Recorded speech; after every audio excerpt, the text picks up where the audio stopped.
como vocês sabem, todos os dias a Rede Tiradentes está trazendo para conversar aqui por 30 minutos no programa um candidato ao governo do Amazonas. E o dia, esta quarta-feira, nós estamos recebendo Marcelo Serafim, da coligação Coragem e Atitude para Mudar o Amazonas. É uma coligação com o PMN, o vice-candidato, candidato a vice, é Sirlan Cohen.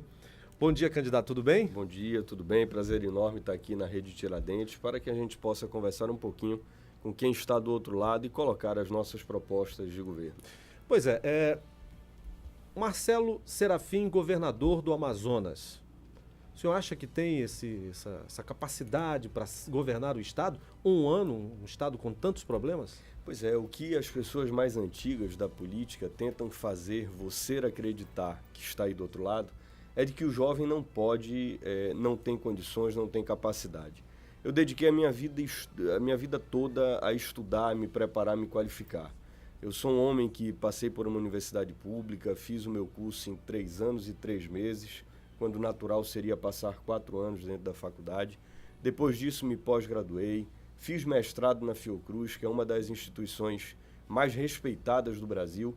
Fui aprovado em concursos na Secretaria Municipal de Saúde, na Secretaria Estadual de Saúde, na Universidade Federal do Amazonas, onde tenho orgulho de servir dentro do Hospital Universitário Getúlio Vargas. 2 vezes vereador, ex-deputado federal, conheço 59 cidades do interior do estado, conheço esse estado muito mais e muito melhor do que muita gente que se coloca como opção neste momento para ser governador do estado.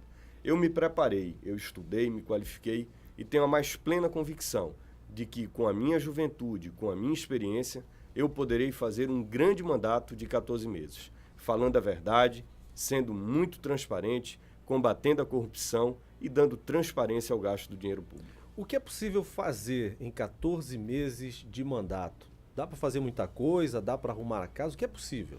Acho que dá para fazer muita coisa sim, dá para arrumar a casa. O discurso que a gente vê da maioria dos candidatos é um discurso muito evasivo.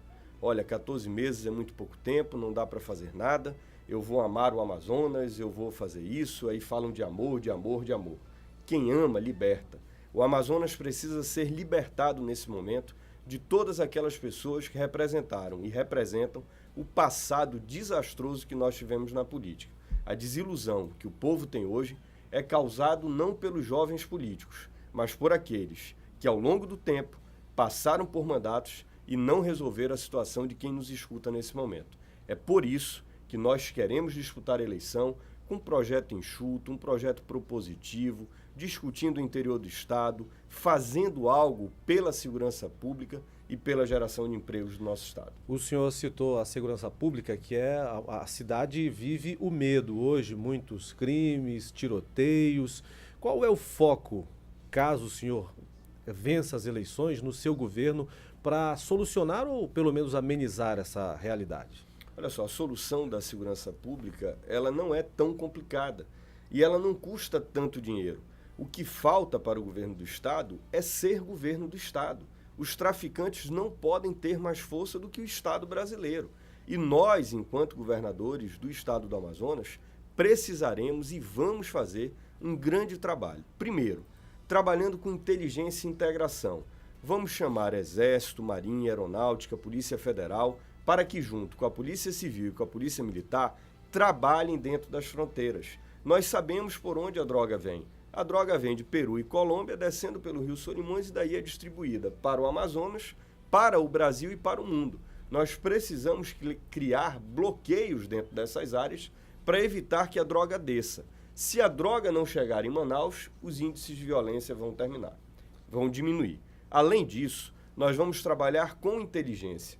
A Polícia Civil ela precisa ter os aparatos de inteligência funcionando de forma perfeita, porque se isso não funcionar, ela não consegue descobrir qual é o barco que está trazendo o carregamento de drogas. Então, trabalhar com a inteligência da polícia será outra peça fundamental dentro do nosso organograma de combate à insegurança pública. E, por último, fazer com que a polícia esteja presente na rua. O que a gente vê hoje é uma total ausência da polícia, o que dá ao cidadão que agora nos ouve, agora nos assiste, uma total sensação de insegurança e para o bandido uma total sensação de segurança, de que ele vai matar, de que ele vai roubar, de que ele vai sequestrar e absolutamente nada vai acontecer com ele. Nós vamos colocar a presença da polícia de forma efetiva dentro da rua. Como? Não deixando que viaturas não saiam das delegacias, porque estão quebradas dentro dos quartéis. Nós precisamos ter uma boa manutenção, precisamos ter gestão, não pode faltar combustível. A polícia tem que estar no meio da rua com seu giroflex vermelho, metendo medo em bandido. O que não dá é para a sociedade estar trancafiada atrás das grades, dentro das suas casas, e o bandido solto na rua. Eu sou farmacêutico da UBS do Morro da Liberdade. Trabalho numa área que é uma área extremamente complicada, a gente vê muitas coisas. Eu já tive, Marcos, que sair da UBS às 7 horas da noite porque os traficantes mandaram fechar a unidade e disseram que iam matar uma pessoa. Na sequência, houve morte. Ora, se eu sabia, se todo mundo sabia, a polícia não sabe, a polícia não age. O Estado do Amazonas, ele faz inveja aos terroristas do Estado Islâmico. Aqui se degolou mais gente do que os terroristas. Nós não podemos, isso tem que acabar e o Estado vai ser presente. Isso não custa dinheiro, é gestão, e o que falta no Estado hoje é gestão. Em relação a outro grande problema que a população cobra muito, que é o caso da saúde, o que há? O que o senhor projeta para investir nesse setor que é crucial para o Estado? Eu sou da saúde, eu vivo diariamente as angústias que as pessoas têm dentro dos hospitais e dentro das unidades básicas de saúde. A saúde, ela tem várias vertentes. Tem coisas que são obrigações do Estado e tem coisas que não são obrigação do Estado. Eu vou te citar uma que não é obrigação do Estado, mas que é fundamental que o Estado, neste momento de crise, intervenha. A atenção básica. Os municípios do interior do Estado, eles exportam os pacientes para a cidade de Manaus para pegarem medicamentos dentro das nossas UBS. O Estado não dá contrapartida para o município de Manaus para que compre medicamento de atenção básica. Então, a primeira coisa, resolver a atenção básica, dando a sua contrapartida para o município de Manaus e atuando de forma participativa com os municípios do interior do Estado. Se o Estado precisar meter a mão no bolso e gastar, nesse próximo ano, entre 35 e 40 milhões de reais para resolver a atenção básica, eu, enquanto governador do Estado, vou cortar custeio e vou resolver isso. Você sabe por quê? Porque se eu não fizer isso, os pacientes do interior do Estado não vão ter a losartana para combater a sua hipertensão.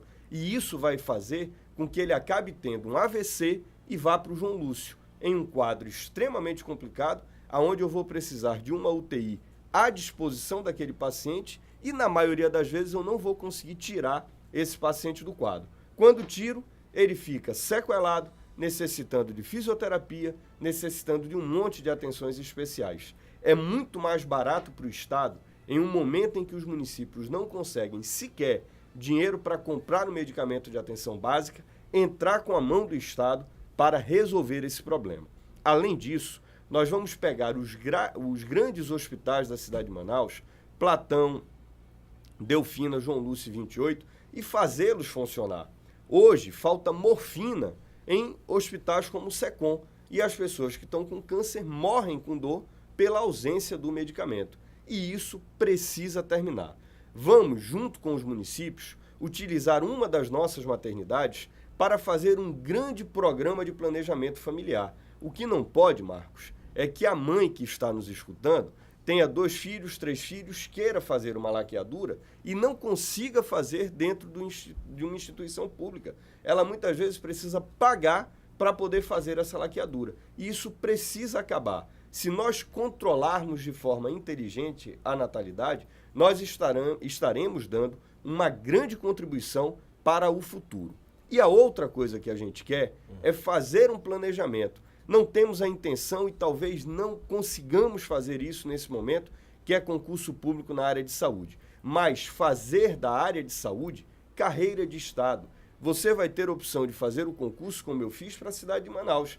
Mas eu teria também a opção de fazer o concurso para trabalhar em Atalaia do Norte, que é um dos 10 piores IDHs do Brasil. Eu vou trabalhar em Atalaia do Norte, 3 anos depois eu tenho direito a uma transferência, mais 3 eu venho mais para perto de Manaus e depois disso eu venho para a cidade de Manaus.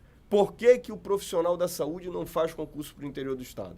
porque ele não quer passar a vida toda dele dentro de Atalaia. Se nós fizermos da saúde uma carreira de Estado, nós vamos estar resolvendo esse problema. Isso não custa dinheiro, isso é uma ideia inovadora, é uma forma diferente de você fazer a saúde do Estado e que resolve muito problema, porque você fixa o médico, o enfermeiro, o farmacêutico, o fisioterapeuta dentro do interior do Estado. Passando agora para o quesito educação, depois de falarmos de saúde, na educação, quais são os seus projetos? Como o senhor analisa a educação do Estado do Amazonas neste momento? Olha só, educação, nós temos algumas coisas que precisam funcionar e funcionar direito. E aqui eu dou destaque para a UEA. A UEA precisa ser um agente que desenvolva o interior do Estado. O que é que nós vemos hoje? A UEA oferece cursos no interior do Estado que não mudam as vocações regionais, que não atuam em sintonia com as vocações regionais. Por exemplo? Por exemplo, Manacapuru tem curso de História e Geografia. Se tu botares 1.000 historiadores e 1.000 geógrafos dentro de Manacapuru, tu não vai resolver o problema do desenvolvimento do setor primário da cidade de Manacapuru. Mas se tu crias cursos de engenharia de pesca, engenharia de produção, engenharia florestal, cursos que tenham a ver com as vocações regionais, você vai estar mudando a matriz educacional e, consequentemente, a matriz econômica do interior do Estado. E é isso que a gente quer. Nós precisamos utilizar a UEA como um polo desenvolvimentista do interior do Estado e, através de instituições como a FAPEAM, oferecer bolsas de estudo de mestrado e doutorado e quantas forem necessárias. Se for 20, 30, 50, 100, 200, 1.000, quantas forem necessárias que estejam em consonância com a vocação regional. Eu vou te dar um exemplo. Nós não podemos admitir que o Estado do Amazonas importe 75% do seu peixe, do seu tambaqui, do estado de Rondônia, cidade de Porto Velho. Quando eu compro o tambaqui de Porto Velho, eu mando meu dinheiro de Manaus, do Amazonas, para Porto Velho. Eu vou estar gerando emprego, gerando renda, gerando divisas econômicas para Porto Velho. Se eu consigo, através de uma tese de doutorado, desenvolver uma ração que utilize sementes da região como o agente principal da produção da ração, eu vou ter uma ração de melhor qualidade, eu vou ter um peixe de melhor qualidade, eu vou ter uma ração mais barata, vou ter uma produção melhor, incentivo, gero emprego, gero renda e não mando o dinheiro do Estado do Amazonas para fora. Nós precisamos utilizar a educação como um polo auxiliar do desenvolvimento do interior. O Amazonas precisa desenvolver o seu interior. Isso é ação, Marcos. Isso daí não tem grandes investimentos. Você bancar 200 bolsas de 3, 4 mil reais, isso é muito pouco para o bem que isso pode fazer para o Estado. E eu estou consciente, eu tenho mestrado na área de saúde, me preparei, sou qualificado, convivo no meio de pesquisadores e sei que uma das formas de nós desenvolvermos o nosso Estado é investindo em pesquisa, e nós vamos fazer isso. Nós estamos conversando, para você que está pelo rádio, com o candidato ao governo do Amazonas, Marcelo Serafim, da coligação Coragem e Atitude, para mudar o Amazonas, aqui também pela TV Tiradentes. Candidato, o senhor sabe que o tempo é curto de campanha, são muitos municípios do interior, dificuldade de você chegar no interior. Como é que vai ser a sua campanha no interior? O senhor se acha conhecido no interior do Estado? Olha só, eu fui deputado federal, visitei 59 cidades do interior do Estado, municípios como Parintins, por exemplo, eu fui mais de 40 vezes. Eu conheço Parintins por todos os cantos, vou agora de novo no Festival Folclórico de Parintins. Eu conheço o interior do Estado e o interior do Estado me conhece. Hoje nós temos rede social, Facebook, Instagram, WhatsApp, que farão com que a nossa candidatura chegue ao interior. Eu não tenho estrutura para a campanha, minha estrutura é uma estrutura reduzidíssima. Nós vamos usar carro, voadeira e, se tiver alguma condição, usar um avião para tentar fazer um deslocamento mais rápido. Mas na vida pública, Marcos, a gente não pode trocar estrutura por postura política. E nós não temos muita estrutura, mas nós temos muita postura. E o Estado do Amazonas, a capital interior, sabem e conhecem da nossa postura política. Nós temos um lado, sempre seguimos com ele. Às vezes ganhamos, às vezes perdemos, mas na política se ganha e se perde. Não pode se fazer tudo, absolutamente tudo, para ganhar. Isso nós não faremos. Trocar postura por estrutura, nós não faremos. Vamos atuar da forma como der. chegando através das redes sociais em todo o interior do estado e fisicamente aonde der. Acho que a gente vai conseguir visitar aí cerca de 15 cidades, que são as cidades mais próximas, em que nós conseguimos chegar através de voadeira, de carro, de meios de transportes que são mais baratos que não o avião. No dia do lançamento da sua candidatura, o senhor disse lá que seria uma novidade em relação ao que está aí, era o jovem em relação ao antigo. E naquele dia lá as pessoas, os jornalistas, perguntavam muito sobre a ausência do ex-prefeito Serafim Corrêa. Ele está na campanha ou está acompanhando de longe? Na convenção ele não estava no lançamento. No lançamento, exatamente. Do apoio do PMN. Ele está na campanha, mas esse é um momento de transição. Sou eu que tenho que conquistar, sou eu que tenho que aparecer, sou eu que tenho que dizer o porquê de votar no Marcelo Serafim. Algumas pessoas usam isso contra mim. Eu tenho um pai do qual eu me orgulho muito. Eu ando pela cidade inteira e ninguém chama meu pai de ladrão. E na política de hoje em dia, um homem que tem a vivência que o deputado Serafim tem, é muito difícil, se ele tivesse feito qualquer coisa de errada, que não tivessem descoberto e que não tivessem denunciado. Eu tenho muito orgulho do pai que eu tenho, ele é um grande exemplo para mim. Agora, eu não posso ter o voto por conta do Serafim, por conta das coisas boas que ele fez. E não posso também deixar de ter o voto por algo de ruim que ele possa ter feito. Na vida pública se erra e se acerta. O Serafim acertou muito, errou. O amazonino, na vida dele, acertou e errou. O Eduardo, da mesma forma. Todos acertam e todos erram. O que eu quero nessa campanha é mostrar o Marcelo Serafim para você que está aí do outro lado. O Marcelo Serafim, que é profissional da saúde, que dá aula, que tem aluno, que tem paciente, que pode dar milhares de depoimentos em relação a mim. O Marcelo Serafim humano, o Marcelo Serafim participativo, capaz, o Marcelo Serafim preparado. É isso que eu quero. Eu não quero um voto por ser filho de Serafim Corrêa, mas também não posso deixar de ter voto por ser filho de Serafim Corrêa. Nós vamos fazer uma campanha mostrando a nossa cara. E ele, nesse momento, entende que precisa ser feita a transição da política. Quem ama, liberta. Ele está libertando a todos nós para que nós possamos fazer um caminho diferente. Tem outros que dizem que amam, que têm amor pelo Estado, amor, amor, amor, mas que não quer largar o osso, não quer sair, não quer deixar. Quem ama, liberta, não aprisiona. E o que a gente vê por parte de alguns candidatos é a necessidade de aprisionar o Amazonas no meio das suas mãos. E isso nós não queremos. Ainda falando do ex-prefeito Serafim, ele trabalha muito a questão da economia, especialmente focada ali no polo industrial de Manaus. O senhor conversa muito com ele sobre isso? Quais seriam suas ideias para o polo que sofre ataques diretos de outros estados, né, por conta dos incentivos e tal, e com base nisso, o foco na geração de emprego, já que a Suframa, o polo industrial, estão perdendo ano a ano a capacidade de gerar emprego e renda. Por que o polo industrial de Manaus passou a gerar menos emprego? A crise econômica veio, assolou o Brasil, acabou com os polos consumidores. Rio, São Paulo, Minas Gerais, Nordeste, Sul e Sudeste.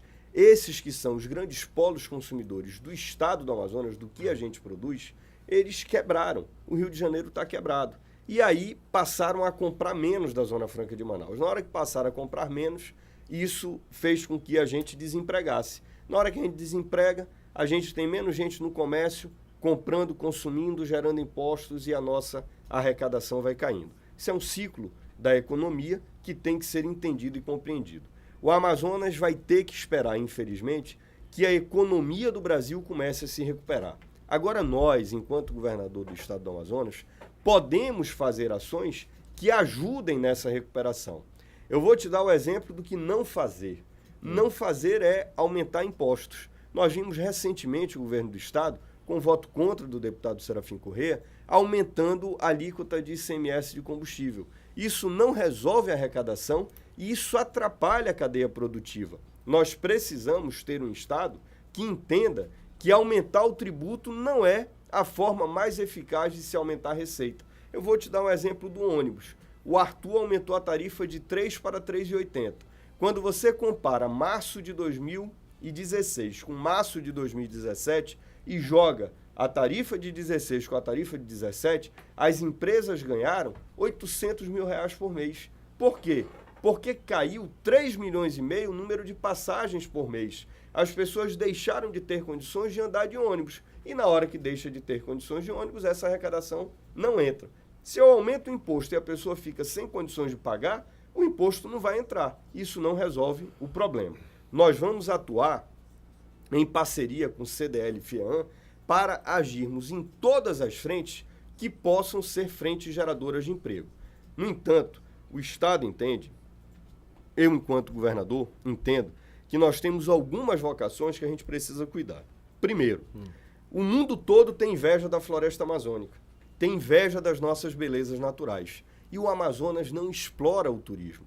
O turismo, ele virou fonte de voto para um determinado candidato a deputado federal, que hoje apoia um candidato adversário a mim, sempre ligado ao governo. Essas pessoas acham que devem, podem e vão continuar sugando os recursos públicos do Estado. Nós vamos limpar a Amazonas Tour e vamos botar gente na Amazonas Tour que seja gestor de turismo, trazendo a AFEAM, que é a Agência de Fomento do Estado, para poder bancar essa revolução no turismo que a gente pretende fazer.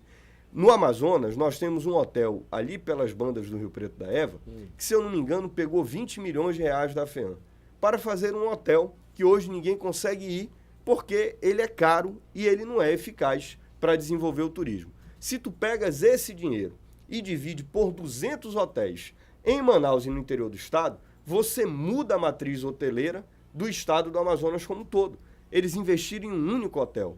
Nós podemos fazer isso com um número muito maior de empreendimentos, tanto na capital quanto no interior do estado. Desenvolver o turismo é fundamental para que o Amazonas possa sair da crise que está instalada. Nós não podemos ficar dependentes da Zona Franca. Eles que dizem que amam o Amazonas e que querem voltar, eles deixaram o Amazonas totalmente, inteiramente dependente da Zona Franca de Manaus. E nós precisamos revolucionar isso e fazer com que o turismo seja uma outra matriz de desenvolvimento econômico para a capital e para o interior. E, além disso, investir de forma pesada no setor primário. Nós precisamos produzir o que a gente consome no estado do Amazonas. Hoje, se compra 90% daquilo que a gente consome. E na hora que a gente compra de fora, nós estamos mandando o nosso dinheiro para fora do nosso estado. E isso é um crime contra a nossa economia. Fixar esse dinheiro aqui é estimular o comércio, estimular a indústria, e é por esse caminho que nós iremos. O senhor falou ainda há pouco um ponto também muito importante, que Manaus sofre de vez em quando, como foi a crise no transporte coletivo ontem, não é? Teve uma paralisação de 100%, a passagem é R$ 3,80. Como o senhor trataria essa questão do transporte junto com a prefeitura? E se o senhor acha justo esse valor de R$ 3,80, é para aumentar, manter ou baixar esse valor da passagem? O transporte coletivo no estado do Amazonas, na cidade de Manaus, virou caso de polícia. E eu, enquanto governador, vou tratá-lo como caso de polícia. Bandido tem que estar preso. E o que os sindicalistas fizeram no dia de ontem foi um ato de bandidagem com o estado do Amazonas e com a cidade de Manaus. Bandido vai ser tratado como bandido. Isso não se faz. Agora, por que o crime organizado está totalmente entranhado dentro do sistema de transporte coletivo? Nós não temos prefeito. Quem é o prefeito da cidade de Manaus? É aquele Artuzão que dizia que ia dar, que na gestão dele não se aumentava tarifa de transporte coletivo, que entrava no coletivo e rasgava o anúncio de aumento? Ou é esse Artuzinho que hoje é prefeito com o rabinho entre as pernas, que dá reajuste, que não se impõe para o sindicato, que não se impõe para os empresários? O que nós vemos é uma ausência de prefeito. Um prefeito que era um leão na campanha eleitoral e que é um gatinho siamês nesse momento. É um prefeito que não tem firmeza, é um prefeito que não tem a menor condição de administrar a cidade de Manaus. Nós trataremos trabalhador como trabalhador e bandido como bandido. O que os sindicalistas fizeram foi um ato de covardia e de bandidagem com a cidade de Manaus. E, como tal, serão tratados com a polícia intervindo aonde tiver que intervir. Não tenho medo de empresário, não tenho medo de sindicalista. Respondo a alguns processos na minha vida. Um por ter chamado uma determinada pessoa de ladrão, que hoje toda a mídia nacional mostra que eu não estava tão errado assim. E o outro por ter denunciado os empresários do transporte coletivo. Não tenho medo de empresário e não tenho medo de sindicalista que usa esse momento para tentar fazer movimentos políticos. O sindicalista ele tem que ser respeitado, o bandido não. Esse valor da passagem 3,80? É uma vergonha, né? O que o Arthur fez foi aumentar a passagem para 3,30 e retirar o subsídio da prefeitura quando o Estado tirou o seu subsídio. O que ele tinha que ter feito? Se ele fosse um homem correto com os seus ideais, se ele fosse um homem correto com a cidade que o reelegeu como prefeito. O Estado tirou o incentivo do ICMS, então tudo bem, mas eu vou manter os meus 25 centavos de incentivo e vou deixar a passagem em 3,50. Ele aproveitou o momento que o Estado tirou para tirar o seu também e tentar jogar a culpa nos outros. O que mais o Arthur faz é tentar jogar a responsabilidade para cima dos outros e evitar de assumir a responsabilidade que ele tem com a cidade de Manaus. Eu sou opositor ao prefeito Arthur e continuarei como opositor a ele. Como governador do estado, o tratarei de forma institucional, ajudando e trabalhando para dar à cidade de Manaus tudo o que ela precisa, inclusive fazendo um grande projeto de mobilidade urbana, porque a cidade está inteiramente parada por conta de um prefeito paquidérmico que nós temos na nossa cidade. O Newton Corrêa, ainda há pouco do BNC, disse que vários políticos vão estar em Parintins por conta do Festival Folclórico que acontece agora neste fim de semana.